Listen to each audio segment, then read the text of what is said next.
The Alpfronttrail, an 850-kilometer-long relay run from Grado at the Adriatic Sea to the Passo Stivio at the high alpine mountains on the Swiss border. 10 athletes, all of them world-class trail runners, took on this challenge to dig deep and discover the history of the alpine battlefield as part of World War I, a time where their grandfathers fought each other. Their trail led them through over 100-year-old trenches, caves, and cold bunkers, and touching emotional stories. This epic journey showed us once more that the European peace and brotherhood should not be taken for granted. Wie die das ausgehalten haben, also geistig geht man nicht den Kopf rein, aber... So.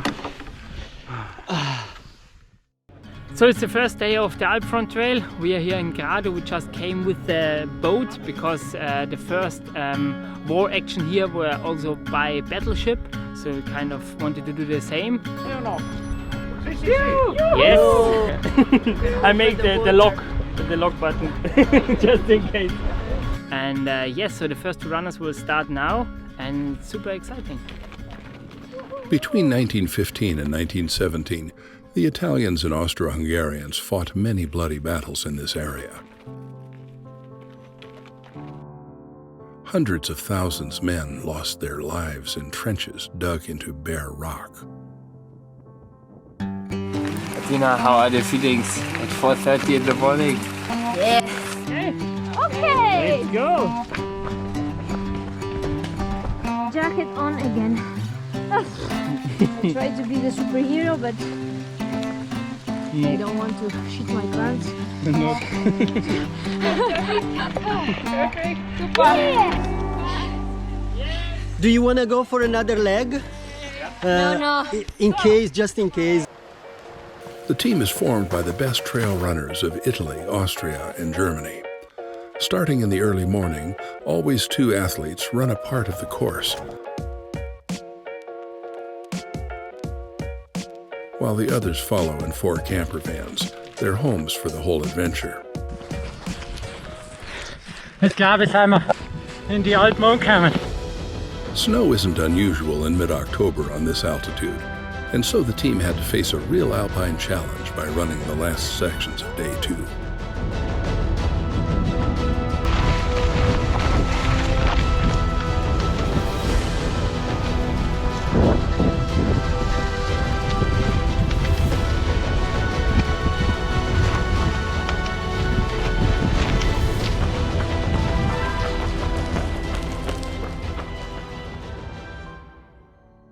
Yeah, today we started with really sunny weather. It was so perfect, really good conditions, and yeah, it was an amazing feeling to see the blue sky, the perfect tracks to run together.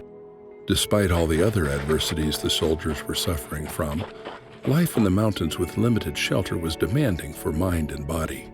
In fact, the winter of 1916 through 17 was one of the toughest ever in history. And in this area, the temperatures reached bitter cold, down to minus 30 degrees Celsius. Hannes is always pushing.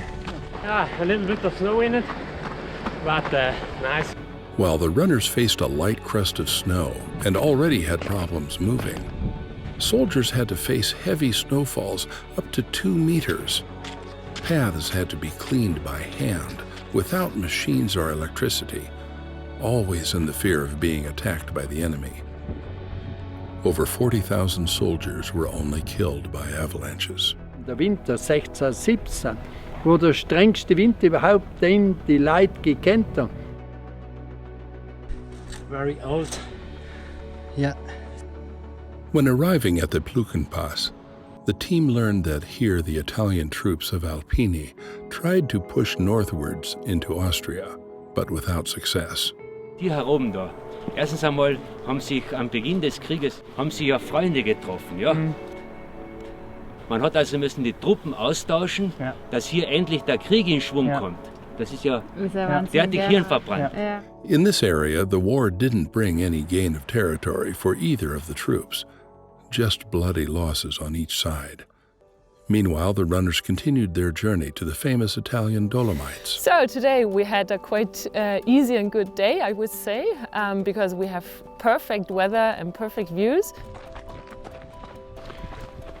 Ci troviamo in Passo Falzarego, un luogo molto importante delle Dolomiti, perché era un luogo di incontro di vallate che hanno fatto la storia di queste nostre Dolomiti della Gazzuoi.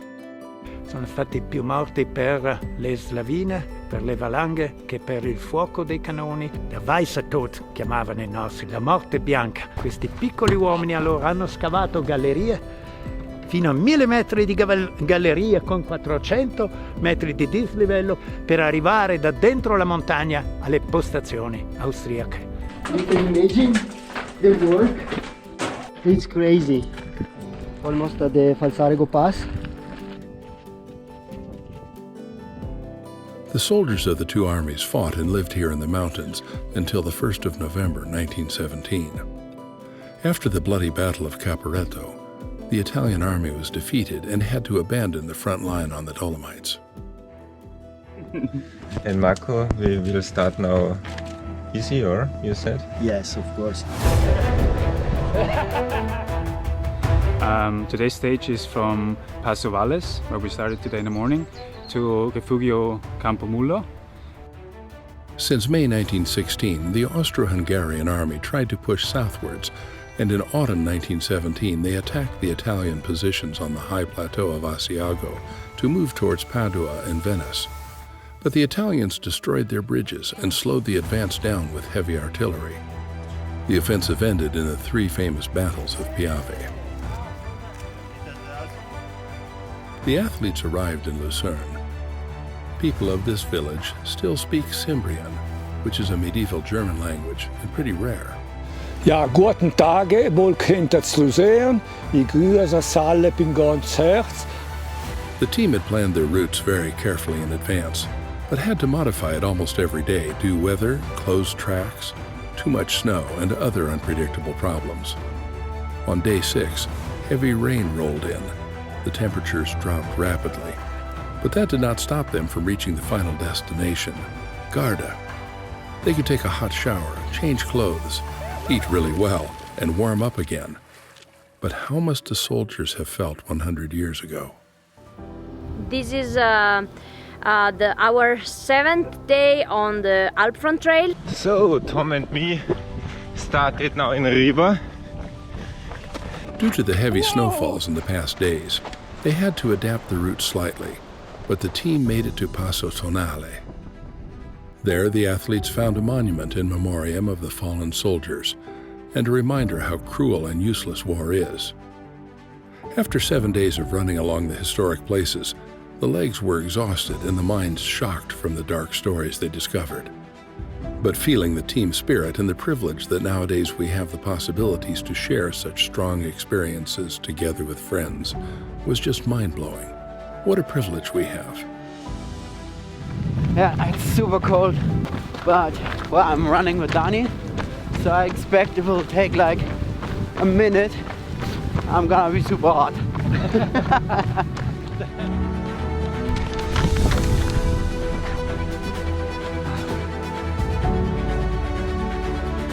We are at day 8 of the Alpfronttrail, so it is the last day.